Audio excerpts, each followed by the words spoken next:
On va maintenant s'intéresser à une page assez méconnue de l'histoire de la Seconde Guerre mondiale. Parmi les milliers de personnes internées dans le camp de Royal-Lieu à Compiègne, des résistants, des prisonniers politiques, des juifs, mais aussi 500 civils américains emprisonnés à cause de leur nationalité. Une exposition leur rend hommage en ce moment au mémorial de l'internement et de la déportation de Compiègne.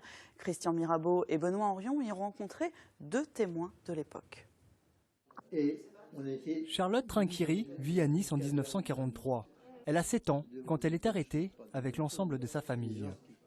On nous a mis dans un camion et il était plein de monde.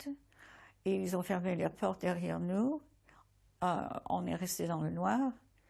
Et puis nous sommes arrêtés à une école. Et il y avait des baïonnettes qui pointaient vers nous.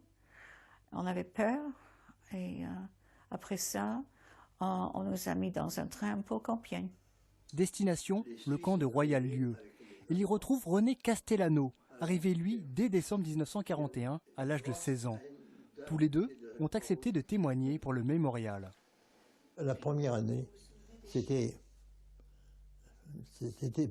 lamentable.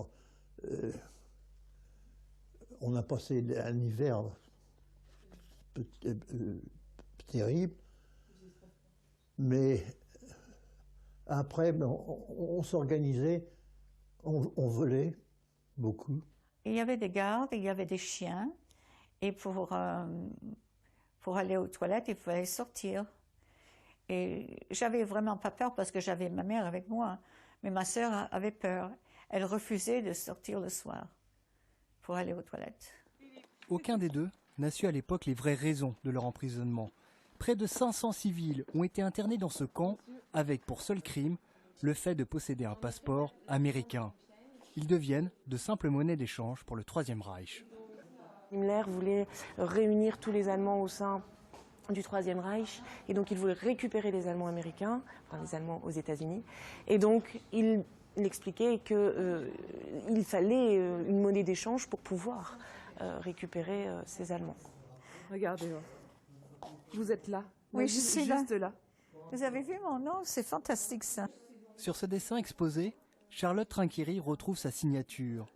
Aujourd'hui, elle souhaite transmettre son histoire de manière pacifique, sans rancœur, juste pour ne pas oublier. On devrait se souvenir, mais on devrait aussi pardonner. Des témoignages poignants.